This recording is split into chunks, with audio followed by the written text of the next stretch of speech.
сізге сөз. Рахмет, Нұрлан мырза. Бүгін біздің тақырыбымыз бауыр негізі. Бауыр деген, бауыр ет деп айтады ғой қазақтар. Бекер оның атын, ол мүшенің атын бауыр деп қойған жоқ. Өте маңызды жұмыс жасайтындықтан бауырдан айырылсақ бітті.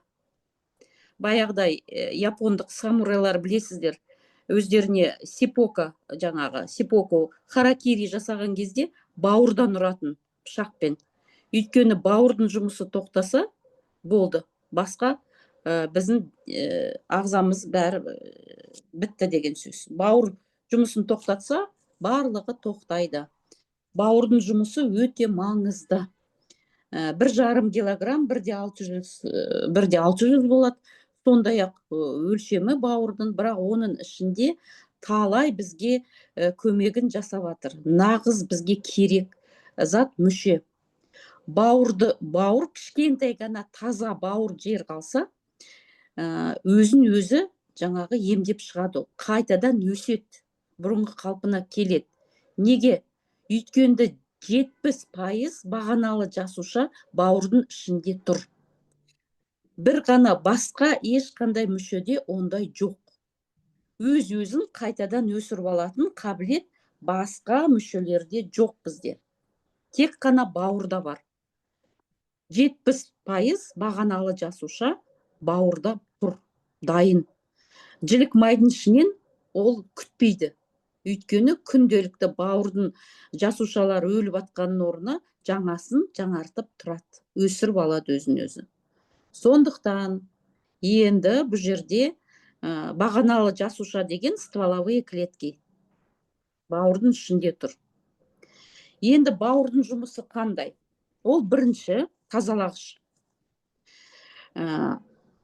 Қанды 3 рет тексереді. Бауыр қай жерден қан келсе де бәрі бауырға кеп құйылады. Сөйтіп бауыр тазалап болғаннан кейін басқа жерге жібереді.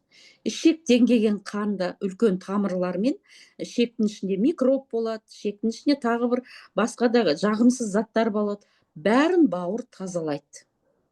Кейде бауыр 3 рет тазалап шығарады. Қан таза болу керек.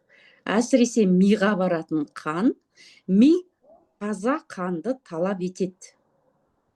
Миға таза қан бару керек. Мидың жұмысы өте күрделі, білесіздер. Сондықтан бауыр бірінші тазалағыш. Қалай тазалайды? Міне экраннан қараңыздар. Дұрыс.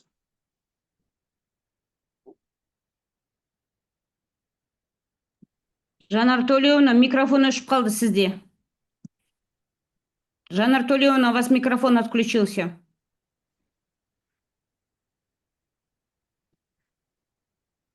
Включите. Микрофон қосыңызшы, Нұрлан мырза. Жанар Толеевнаның. Қосыңдар ойбай. Жанар Толеевна, у вас микрофон отключился. Включите, пожалуйста.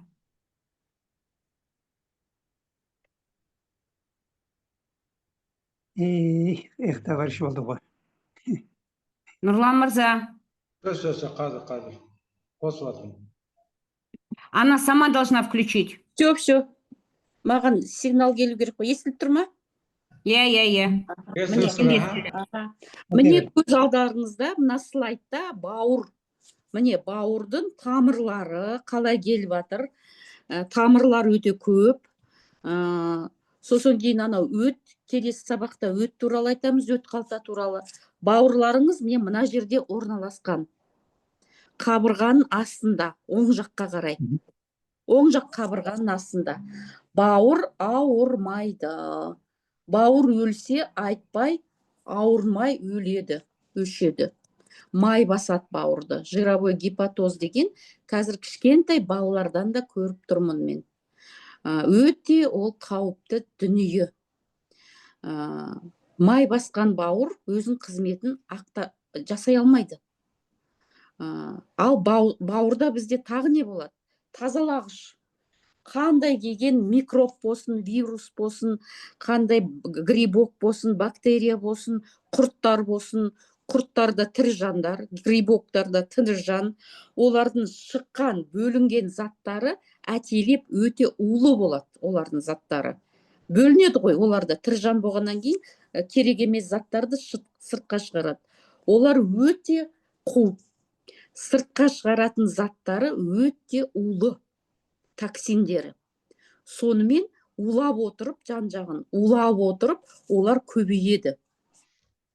Жаңағы ацидоз жасап отырады. Қышқылдығын өзгертіп отырып, сол жерге үймелейді. Ол жерге жаңағы грибок кеп, саңырауқұлақ дейді ғой қазақтар. Ол кеп үймелесе, артынан вирус келеді міндетті түрде. Өйткені қышқылға келеді. Оның артынан жаңағы өзімізге жауда емес, қаста емес, бірақ доста емес микробтар бар. Стафилококк, стрептококк дегендер. Олар да сол жаққа қарай ұмтылады. Сөйтіп бауырды өте қан көп жер. Сол жерді ішіп жеп тойлап отырғанды жақсы көреді. Соның бәрінен тазалайтын, бізді сақтайтын, қорғайтын бауыр. Бірінші функциясы тазалағыш. Қандай у түссе, у деп мен мысалы ұзақ уақыт дәрі ішесіздер. Кез келген дәрінің формуласы бізге жақпайды. Ол синтетикалық түрде жасалған формула бізге бөтен ағзамызға. Ол у деп саналады. Удың да ем қасиеті бар.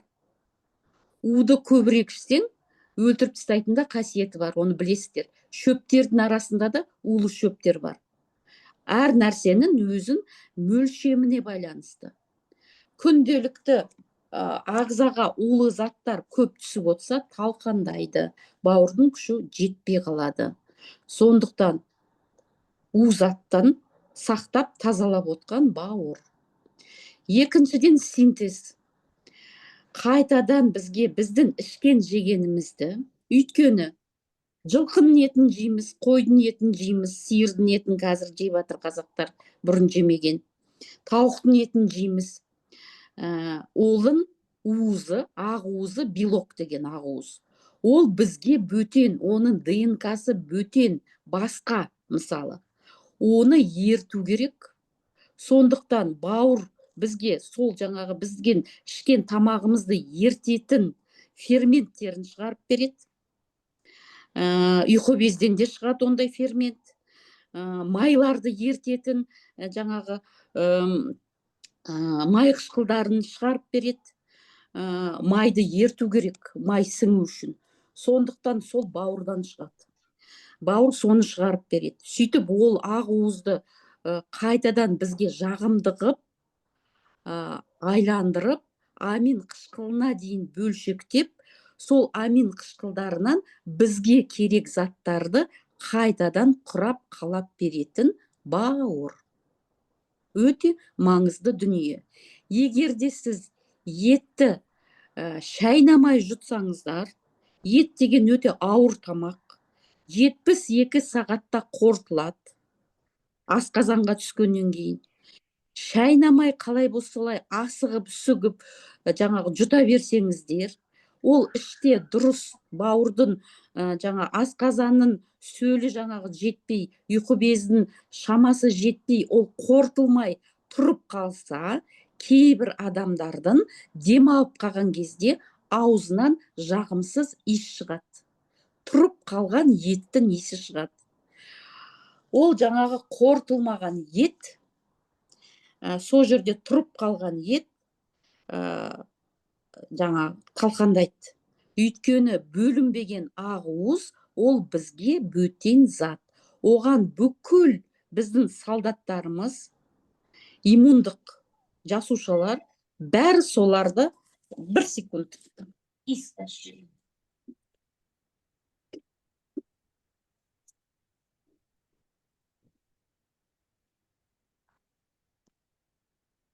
Өшіп қалды ғой микрофон. Жоқ, мен үйге біреу келді. Есік ашты. Сол, кешіріңіздер. Солар жаңағы соларға соғысқа шығады. Сондайлар қайталана берсе, бізде белок деген, бөлінбеген белок деген өте жаман. Сол жерде воспаление деген пайда болады. қабына то жер.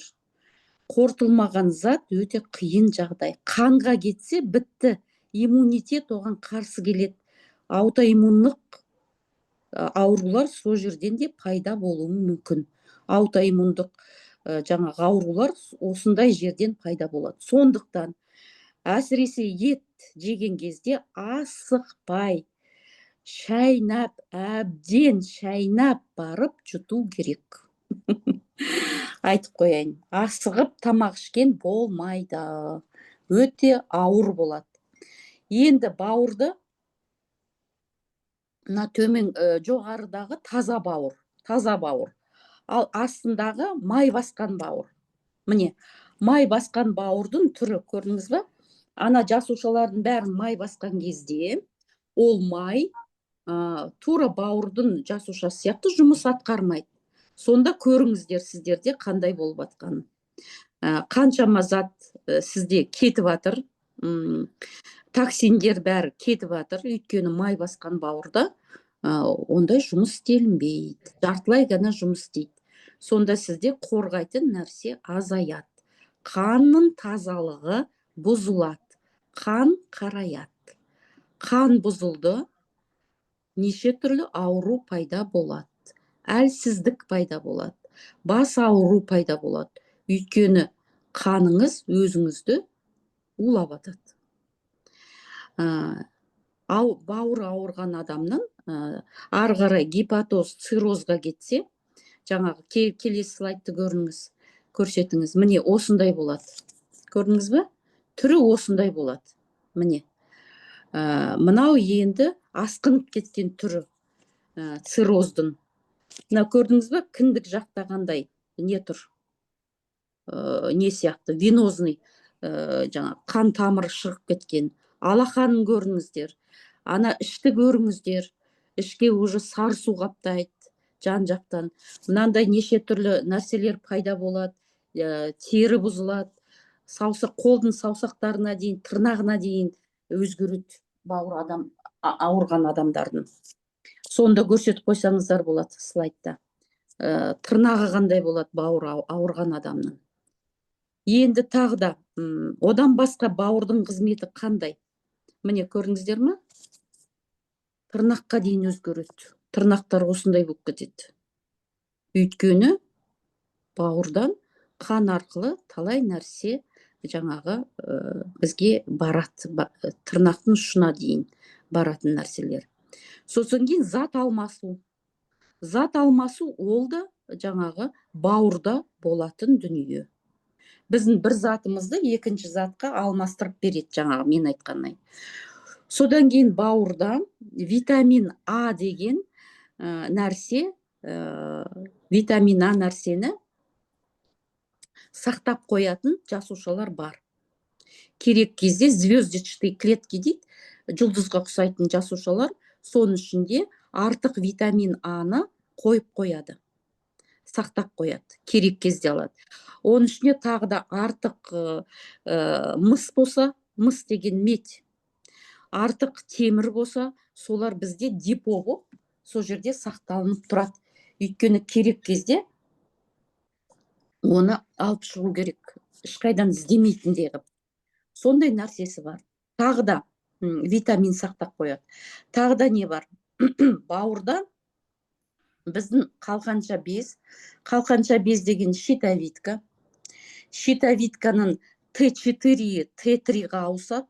Т3, Т4-ға бауырда ауысады. Бауыр жасайды соны. Егерде щитовидкада неше түрлі мынандай түйіндер пайда болса, ол бірінші, ол бауырдың қызметі, бауырдың жұмысының қызметі бұзылғанның белгісі. Қалқанша безге тиіспей, бірінші бауырдан бастау керек. Қалқанша бездің жаңағы сыр беруі, дұрыс жұмыс істемеуі, Т4, Т3-ға ауыспауы, Т3, Т4-ға ауыспауы бауыр. Сол жерде жатыр. Тағы да бауыр не істейді бізге? Холестерин деген дүниені жасап береді. Күніне орта өлшеммен 2 грамм холестерин шығарады бауыр. Ол холестеринді бізде әбден неше жыл болды, 20 жылдай болды ғой. Бізге ойбай холестеринің деп қорқытып атқаны. Соның арқасында статин деген дәрілерді шығарды. Мен сіздерге айтайын, бір ғана егерде бауыр холестериннің синтезін азайтса, ол холестерин миға керек, мидың жасушасына керек. Өйткені миымыз ол май. Неше түрлі майдың түрі. Барлықтарыңыз жаңа қойдың басын жегесіздер, көргесіздер, ішіндегі миді көргесіздер. Ми деген ол май. Сонда холестериннің синтезін, статиндарды беріп тұрып, біз азайтсақ, бәсеңдетсек, онда адам баласының ойлау қабілеті төмен түседі. Ондай адамдармен өзін билігін жүргізе аласыз. Өйткені олар ойлау қабілеті төмен түсіп кеткен. Қисын деген жоқ. Сөзге тоқтай алмайды. Сөзді ұқпайтын, тек қана рекламаға сеніп, сондай клиповый мышление дейді ғой, қазір мода болып кеткен. Терең ойланбайтын дүниеге сондай адамдар келе бастайды. Өйткені холестеринді тағы да бір айтып берем бір лекцияларда. Сол бір ғана егерде холестериннің синтезін бауыр төмендетсе, онда не сау емес, не жаңағы ауру емес, әйтеуір соның ортасында жүрген не адам емес, не мал емес дегендер адамдар пайда болады. Оларды айдап салу өте оңай. Анау жауың деп айдап қойсаң, ойланбастан олар кете береді. Әркім сөзіне еріп. Сол жаңағы мені мазалайтын дүние. Өйткені статин деген дәрілер қымбат, арзан емес. Оларды қалтасы бар адамдарға беріп отырады, назначение жасап. Сөйтіп, енді ақша тапқан адам ақмақ емес қой негізі. Біздің генофондымыз жаңағы ақшаның көзін тапқан адамдар, олар ақылды адамдар.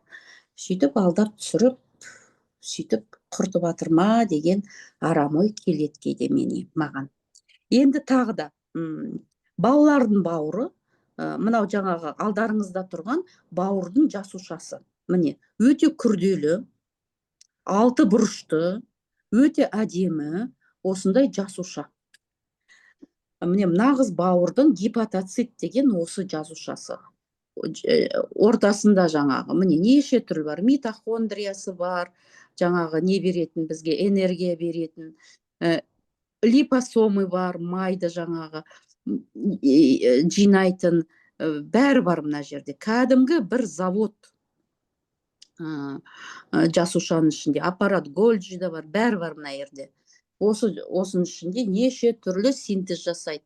Бір жаңағы жасуша бізге миллиондаған реакция, биохимиялық реакцияларды жасап отырады. Тазалап отырады, жаңағы синтез жасап отырады, гормондарымызды айтпақшы. Мына жерде жаңағы, анау нені көрсетіңізші, 4 слайдшы, 4-еу тұр ғой, завод сияқты болып. Мына жерде міне звездчатые клетки деген тұр, клетки Куппера дейтіні, қып-қызыл болып тұрғаншы. Бұл клетки Куппера, мына қып-қызыл болып тұрған ортасындағы, бұлар бауырға кіретін нәрсені, бұлар макрофагтар негізі. Бұлар жаңағы иммундық клеткалар. Бауырға қанмен кірген нәрсені тексеріп отырады. Осы клетки Куппера. Осы клеткалар, осы жасушалар бізге керемет деген нәрселерді жасап беріп отырады. Клетки Куппераның жасайтын нәрсесі бактерияларды. Бауырға кірейін деп тұрған бактерия, вирус болсын, гриппки болсын, жаңағы опухолевый клетка болсын, жаман аурудың жаңағы онкоклетка мутированный, соларды тауып алып, соларды жойып отыратын осы бауырға таза қан кірсін деп. Тағы не істейді олар? Эритроциттер картейеді. Эритроциттардың ішіндегі гемоглобинді алып, қайтадан жаңағы ішіндегі темірді алып қалады. Темірді қайтадан жібереді. Мусор шығарып отырады. Эритроциттарды жаңағы көк бауырға жіберіп отырады. Керек нәрселерді сөйтіп отырады. гемоглобинді переработка жасап отырады. Қайтадан бізде ештеңке бекер кетпейді. Сөйтіп оларды неге повторный қайтадан біздің жіліктің ішіне жібереді. Сол жерге керек затын алып қалсын деп. Тағы да не істейді?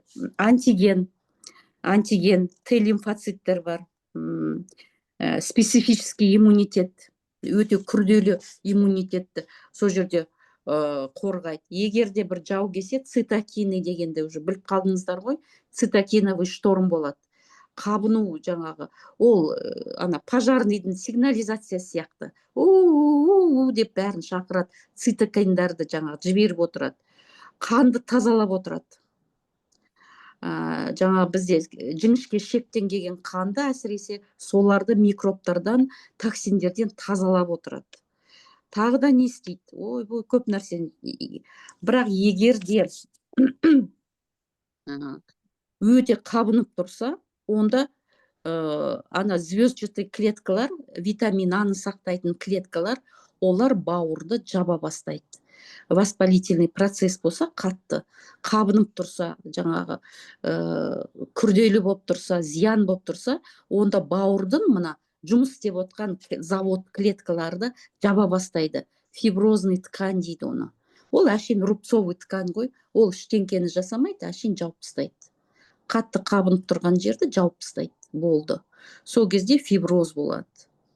Ол жұмысын атқармайды деген. Бірақ әйтеуір жауып тастайтын нәрсені сол қосылып кетеді. Ауысып тұрады бауырдың функциясы. Міне бауырдың. Ал енді тағы да бізге гликоген деген нәрсе бар. Біз қант жеген кезде ол гликогенге ауысады. Сөйтеді дағы сол гликогеннің запасы бауырдың жасушы гепатоциттің ішінде болады. Гликогенді бізде шығару үшін бауырда жаңағы глобулинде синтездері болады. Глобулиновый синтез. Глобулин деген белок синтез болады. Неше түрлі енді. Бауырдың функциясы өте көп. Біздің бөлінген гормондардың бәрі бауырға келеді. Бауыр ауыстырады негізі, сол глобулин арқылы. Бізде жаңағы бөлінген гормондар, эстрогендер, тестостерон дегендер өте улы зат. Олар бауырға келгеннен кейін, бауыр оны алады дағы, глобулин арқылы специальный жаңағы оны успокаивать етеді, айналайын көкем, қатты ашуланба, бәсеңдеп жұмыс істе деп, соны ауыстырып береді. Ал енді сіздерге тағы да бір қисынға сұрақ. Бауыр әлсіз бола бастаса, ал егер біздің бөлінген әйел болсын, ер адам болсын, гормондар бауыр арқылы өзгерсе, мына жерде бауыр әлсіз, келіп тұрған улы зат гормон өзгерген жоқ, сонда қай жерде талқандайды? Миома киста деген қалай пайда болады? Қалай ойлайсыздар? Оны әйтеуір өзінен құтылайын деп бір жерге тығады апарып. Сол тығатын жерлері кейін киста болады, миома болады, майдың арасына тығады. Сондай дүние. Міне бауырдың қызметі осындай. Түсінікті ма? Бір ауыз айтып жерсеңіздер, бәрі түсінікті болып жатыр ма? Енді қалай көмектесеміз оған? Біздің жаңағы қартаймайтын жеріміз бауырдан болып тұр ғой. Бауырдың жұмысы жақсы атқарып тұрса, ол өзінің жұмысын, біздің көзіміз жарқырап тұрады. Көңіл күйіміз мықты болып тұрады. Шаршамаймыз. Энергия деген тасып тұрады. Жас болған деген осы емес па? Тазаған буындарымызға барады. Біздің буындарымыз сол жерде жаңағы мықты майысады. Отырып тұра аламыз орнымыздан. Тез жүре аламыз. Үйрек сияқты. Тойда біздің жасымызда, бізден де үлкен жасымыздағы толықтау келген әжелеріміз үйрек сияқты. Тізесі ауырады. Диклопинак ішіп отырады. Мен сол моданы өзгерткім келеді. Тойда талай, аста барғанда талай әңгімені естимін ғой. өзім жаңағы анашымды соған өзгерттім. Олар ойбай тізем ауырды, осындай май жаздым, ойбай пиналгон осындай екен, диклопинак іштім, ондай іштім деп бір-біріне айтып отырады әжелер. Мен айтамын, мама, басқа мода жасаңызшы, басқа мода қылыңызшы.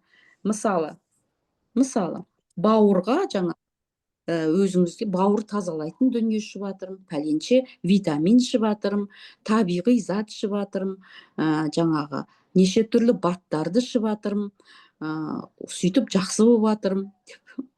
Соны мода қылмайсыздар ма? Деймін да, табиғи заттан. Диклопинак ішеді, тойға барады, әйтеуір тойдың аяғына дейін шыдайды, үйге келеді дағы жатады, асқазан ауырады одан. Кері әсері бар ғой. Одан да мен өстіп жатырмын деп сондай нәрселерді айтпайсыздар ма бір-бірлеріңізге деп сондай органайзер сатып берген. Соның ішіне өзінің ішетін омегасы бар, басқалары да бар, осындай порошок ішем деп сондайларды айтпайсыздар ма деймін да, мода қылу керек.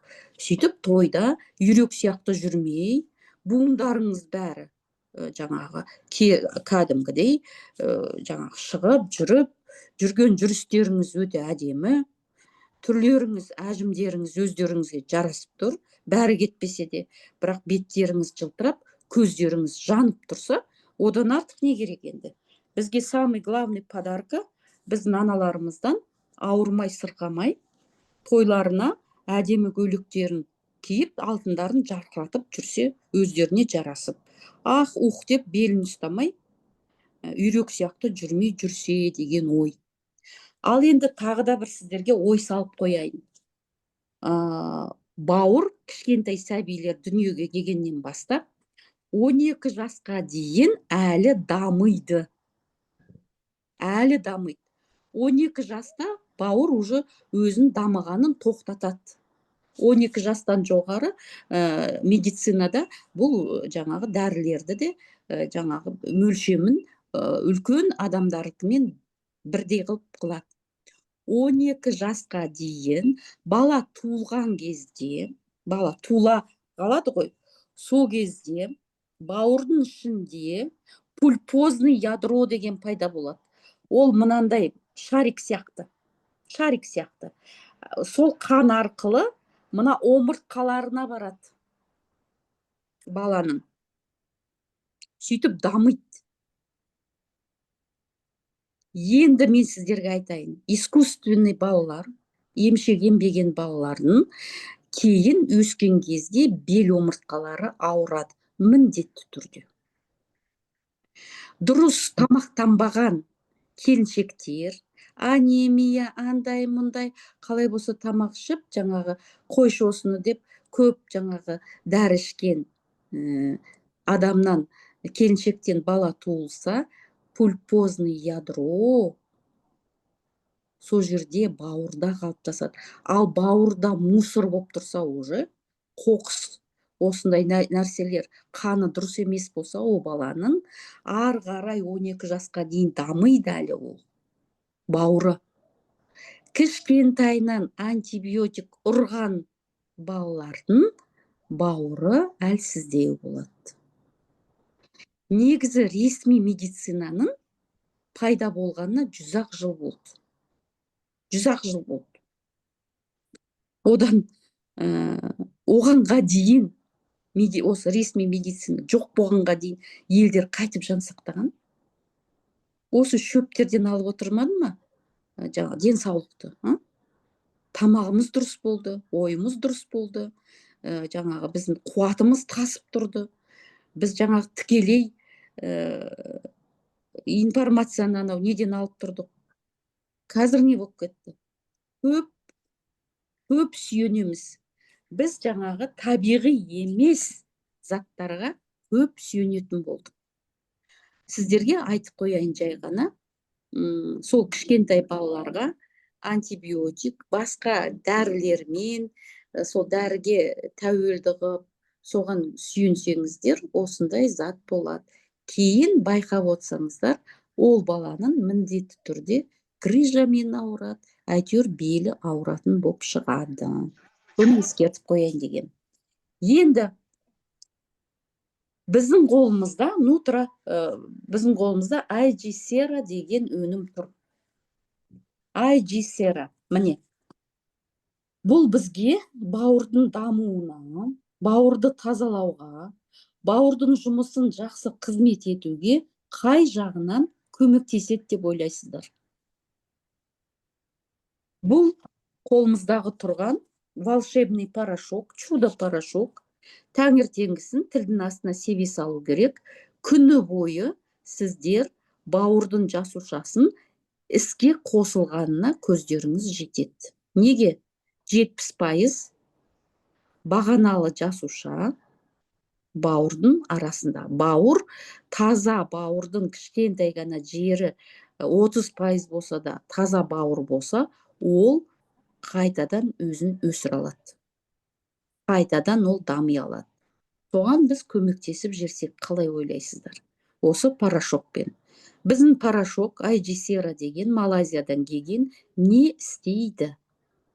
Бағаналы жасуша, яғни стволовой клеткаларға өсуіне, дамуға мүмкіндік, зор мүмкіндік береді.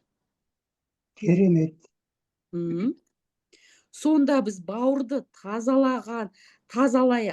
тазалап отырып, сол арқылы қаншама дерттен құтыламыз. Қаншама адамға көмектесе аласыздар. Қалай ойлайсыз? Қаншама ауруды тастаймыз біз. Бірінші, қан таза. Екінші, ойлау қабілетіміз мықты. Үшінші, қуатымыз жақсы. Төртінші, давлениеміз нормаға келеді. Өйткені тазаған миға барса, болды, мида претензия жоқ. Давление, қанның қысымы керек емес маған дейді. Төртінші, тулап тұрған, тазаған микробпен вирусты, құрттардың бәрін айдап шығады. Өйткені біздің нелер іске қосылады, солдаттарымыз. Иммунитет. Айдап шығады олардың бәрін. Өйткені қышқылдығы қалпына келеді. Уже қышқыл жерде өстіп жатпайды олар. Болды, до свидания дейміз. Шимадан жинада кет деп айтады. Болды, өзіміз қожайымыз дейді. Тағы не істейді? Бауырдағы гепатиттердің түрі бәрі. Уақыт керек әрине, ондай күрделі болса. Енді бауыр арқылы қалқанша без деп айтып отырмын. Т4, Т3-ға ауысатын бауыр таза болса, онда түйіндер де кете бастайды. Тағы да әйелдердің ауруы. Етек кірі, қатты ауырып қазір жастардың. Менде аптекаларымда очередь тұратын. Айдың несіне қарай. Очередь тұратын. Не болды, тәте? Ойбай, ауырып тұр. Кетанов. Азаннан кешке дейін кетанов алады жастар. Сіздерге жасырып отырады оны. Неге? Етек кірі келген кезде қатты ауырады. Мына жерде гормондар. Міне улы гормон, бауыр әлсіз, кешке дейін тамақ ішпейді, не болса соны жейді, су ішпейді, дәрін астынан алады, не болу керек ол?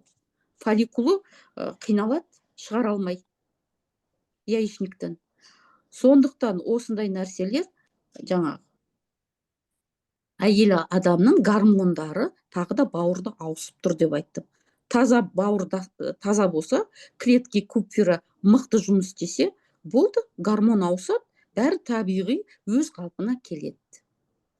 Әйелдердің ауруы эндометриоз, миома, киста, бәрінің түбі бауырда жатыр. Көрдіңіздер ме? Алдын ала сіздердің мынадан көмектесе ма, мынадан көмектеспей ма деп айтып жатырмын. Өздеріңізде сөйтіп ойлансаңыздар болады. Неге? Міне енді құрамына назар аударыңыздар. Хиталиф дейді. Бұл не? Зейтүн майын сыққан кезде әппақ уыз қалады. Сол гидрокситиразол деген тіпті керемет антиоксидант. Витамин Е-ден де асып кеткен. Коэнзим Q10-тен де асып кеткен. Көк шайдан да асып кеткен. Сондай керемет антиоксидант. Антиоксидант деген жасуша жұмыс істесін деп қорғап тұрады. күшті ғой, күшті. Тағы да гидрокси жаңағы тиразолдың бір жақ шетінен ол да май дүние. Не істейді ол? Бір жақ шеті суда ерген затты сіңіре алады. Көрдіңіздер ма? Сөйтеді дағы суға ерген зат майдың ішіне кіре алады. Өте керемет дүние. Міне, өте керемет дүние. Ешқандай пестицид, андай мұндай деген жоқ бұның ішінде. Өте таза өнімді алады. Жаңа европейский стандартпен, Европа бізге қарағанда стандарттар басқа. ГМО деген нәрсе жоқ, генно модифицированный продукт деген жоқ, ICO, GMP сертификат деген, ОХО жаңағы NSF Американ сертификаты бәрі тұр екен мына жерде. Сенуге болады. Дәріге, кейбір дәрілерде бұндай сертификат жоқ, мен сіздерге айтайын. А мынау батқа сондай сертификат алып отыр. Сөйтіп, натуральный обработка, ешқандай растворитель бізге жаңағы зиян келтіретін нәрселерді салмаған, сөйтіп алған табиғи түрден. Холодный отжимнан қалған дүние. А ол жаңағы аппақ ішінде майы ерген, майдында ол гидрофильный основасы бар, өте керемет, бізге керек, бауыр оны с удовольствием алады өзіне. Көмек қылады. Сол гидроксикортизол деген осы зейтун майын жаңағы сыққан кезде аппақ су болып қалатын дүние осының ішінде бар. Бұны бетке жақсаңыздар, бет жылтырап кетеді. Гидрокситиразолды сатады сайттарда. Қытайда сатады, басқалары да сатады. Негізі косметика сатады бұны. Жаңағы өте қымбат кремдерге қосады. Бет жылтырап кетеді. А біз іштен ішіп, ішіміздегі бауырды тазалап отырып, бауыр тазаланса бет жылтырай бастайды сіздерде. Беті жып-жылтыр, көзі жанып тұрған адамдардың бауыры таза деп есептей беріңіз. Келесі слайд. Ал куркумин. Куркумин таза бауырға керек дүние. Таза. Өйткені куркумин жаңағы цитокин бөлінбейді, воспаленияның бәрін алып тастайды. Айттым, детоксикация печени, бауырды тазалап отырады. Айттым, мне бауыр тазаласа, сияние кожи дейді. Еще жаңағы рак ауруына да күшті. Мына жаңағы мен айтқан, біздің рак клеткаларда өтіп отырады ғой қанмен. Бауыр әлсіз болса, олар өтіп кетеді. Көрдіңіздер ме? Иммундық клеткалардың бәріне. Куркумин, оны айтудың қажеті жоқ, барлықтарыңыз білесіздер. Еще ана паразиттерді қалай қуады. Тағы да не бар мына жерде? Нұрлан мырза, ауыстыра беріңіз. Міне, гимнема сильвестр деген. Бауыр мен ұйқы без екеуі бір-бірінсіз өмір сүре алмайды. Ұйқы без бен бауырдың жұмысы бір. Гепатобилиарный система бірдей. 12 елішек, бауыр, өт қалтасы, жаңағы ұйқы без, бәрі бір жерден жұмыс істейді. Ұйқы бездің жұмысы өте күрделі. Тағы да бір келесі лекцияларда оны ашып берем, ашырақ айтып берем. Ал мына жерде бізде бұл бауырға қалай көмектеседі? Ұйқы бездің жаңағы қант, инсулин өте күрделі клеткалар бар, лангергальса деген, альфа-бета клеткалар. Соларды жаңағы мықты ұстайды. Сосан кейін қанттың мөлшемін қанда жақсы ұстайды. Холестериннің жаманын көтермейді. Триглицеридтарды дұрыс нормаға келеді. Инсулин дұрыс бөліне бастайды. Бітті инсулин мен қанттың уровені дұрыс болса, бізде өте мықты жаңағы нәтиже бола бастайды. Міне, өте жақсы гимнема сильвестр. Ұйқы безге антидиабет еще. Тағы да не бар? Сакура, японский сакура. Бір-біріне қант пен белок жабысып қалады, антигликация деген болады. А мына жерде антиоксиданттар өте көп. Сосын кейін тағы, май қышқылдары өте көп. Жаңа еще незаменимый деген, ол жаңа тамақпен бірге бармайтын дүние. Незаменимый. Жоқ оған аналог. А мына жерде сондай май қышқылдары бар. Сол бауырға өте мықты көмектеседі. май қышқылын жаңағы синтез жасап отыр ғой бауыр. Көрдіңіз бе? Конечно, коллаген, синтез коллагена. Коллаген бізге енді біз оны әжімгепті ғана түсінеміз ғой. Буындарға коллаген керек. Жасушаның ішінде коллаген болмаса, жасушалар өсіп салбырап қалады. Жасушаның өзін тып-тығыз ұстау үшін коллаген керек. Сол жаққа да коллаген керек. Жасушалар тып-тығыз болып беріспей тұрса, жаңағы сыртқы қабырғалары мықты болып тұрса, сыртқы екі қабаты да май ғой.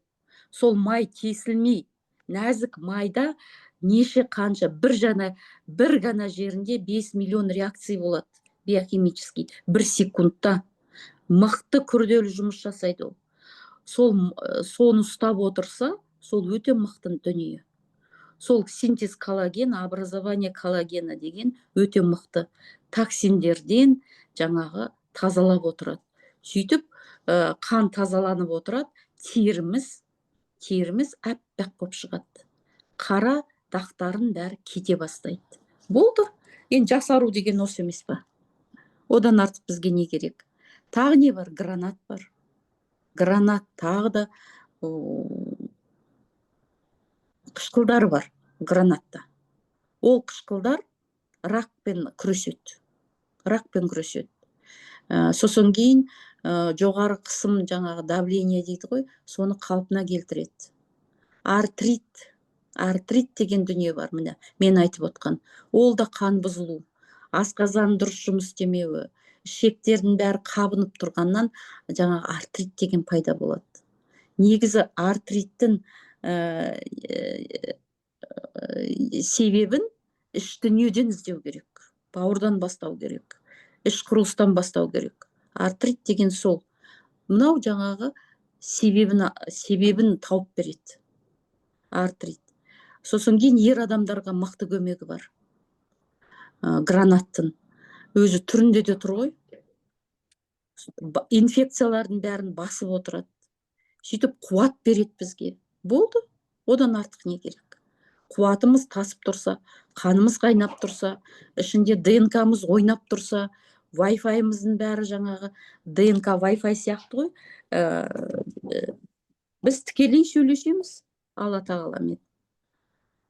Алла тағала бізді қорғап тұрса, қоршап тұрса, болды ғой. Еліміз жаңарады. Салиқалы ұрпақ келеді.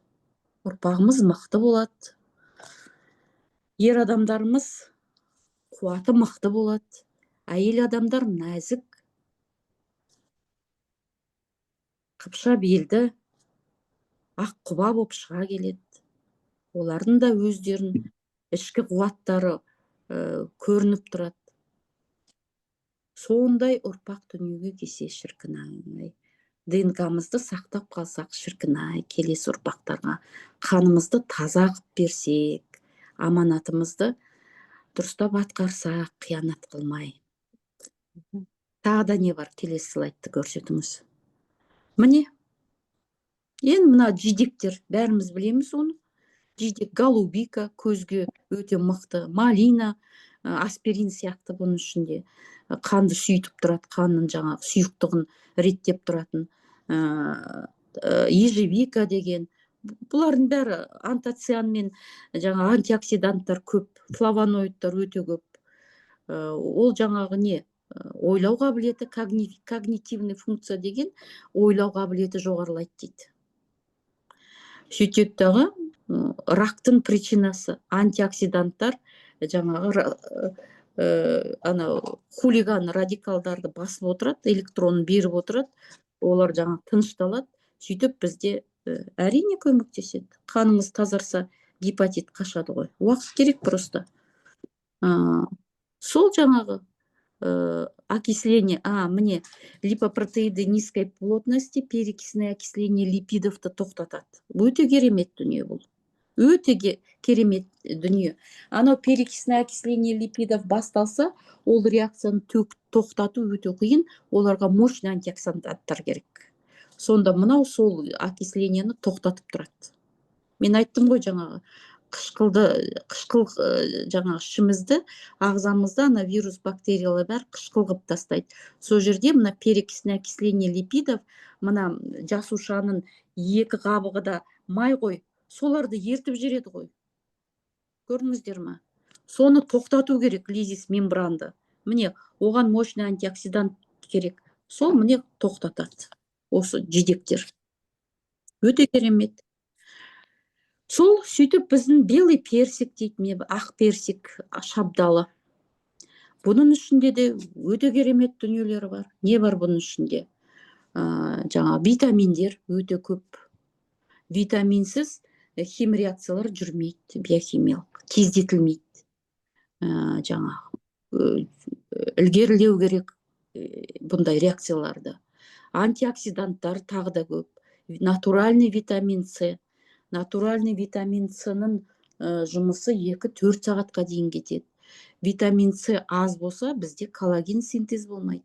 Витамин С аз болса, оған цинк қосылып, иммунитетке керек ол. Иммун клеткаларды тездететін витамин С. Жүріңдер деп итеретін сол. Ортасында жаңағы цинк деген дүние қосылу керек, екеуі біріксе өте керемет, иммунитетке өте керемет, ферменттер жаңағы іске қосылады. Аллергия басылады. Аллергия неге басылады? Иммунитет бізді қорғайтын клетка есін жияды. Біз не істеп жатырмыз? Біз қошайынның клеткасын қиратып жатырмыз ғой, қой тоқтатайық дейді. Аллергия деген өзіңе өзі шабуыл, өзің армияң өзіңе шабуыл жасалған дүние ғой. Есін жияды. Рак дейді тағы да. Тағы да ракпен күреседі дейді. Тағы да жаңағы жіңішке шек қабынып тұрғанды тоқтатады деп тұр. Өте керемет дүние. Міне осындай тағы да бұлардың бәрі қосылған кезде бір порошок болады. Порошок жаңағы шикізатты Франциядан алады, Испаниядан алады, Малайзияда заводта осының бәрін қосып, небір профессорлар басын қатырып, осыны жасап шығарып отыр. Біз оны таңертеңгісін аш қарынға бір порошокты іше саламыз. Ештеңкені ойланбай, кешке дейін қуатымыз тасып, қанымыз жаңағы таза болып жүгіріп жүреміз. Шаршамай. Дерттен айырылып отырамыз. Бауырымыз таза болады, ойымыз түзеледі. Сөйтіп жаңағы бәріміз осындай шүкіршілікке, тәубамызға келеміз деген әңгіме. Бауыр таза болса, қалған жерді емдеу оңайлау болады. Ең бірінші бауырдан басталады. Ибн Синамыз осыны айтып кеткен баяғы замандарда. Құртқа тәуіпті осыны айтып кеткен. Әр жаңағы дерттің себебі бірінші бауырдан бастаңдар дейді. Шығыс медицинаның бәрі қандай ауру болмаса алдына бауырдан бастайды. Ал керісінше енді өздеріңіз, мен оны айтпай-ақ қояйын, жамандамай қояйын, медицинаға топырақ шашып отқан жоқпын. Бірақ керісінше кез келген дәрі бауырды талқандап кетеді. Соны естеріңізге сақтап отырыңыздар. Америка есін жиды қазір. Америка осындай бады бар, тіпті баттарын FDA служба тексеріп жатыр, бытшыттарын шығарып тұрып, өте жаңағы ешқандай коррупция жоқ о жерде, баттардың өздерін тексеріп жатыр. iHerb-тің бәрін FDA тексерген кезде талай подделкаларды лақтырды. Енді олар бизнесмен. Ол подделканың бәрі қайда кетті деп өздеріңіз ойлаңыздар. Баттың ішінде бәрін Америка тексеріп отыр. Сөйтіп мықты баттармен қазір врачтарына Америка жұмыс жасаңдар деп отыр. Олар да нация келетін жеріне келді деп отыр. Ал енді япондықтарды қараңыздар. Япония, Камбоджа, Вьетнам, Лаос, аптека жоқ о жерде. Бәрі осындай табиғи затпен емделеді. Атеросклероз не екенін білмейді ол ел. Біз енді қай жақтан үлгі аламыз, оны өзіміз таңдау өздеріңізде. Менің міндетім айту, білгеніммен бөлісу, ары қарай өздеріңіз жаңа шешім қабылдайтын әрине өздеріңіз. Қай жаққа қарай жүреміз? Салихалы ұрпақ керек бізге, ағайындар-ау. Ұрпағымыз көріп тұрсыздар не болып жатқанын, алданбаңыздар деп бәрін жаңағы ақтарып жатқан себебім осы бүгінгі кеште. Ал енді мен болдым. Жанат Төлеуовна, өте көп рахмет сізге. Енді мына чат қонақтары микрофондар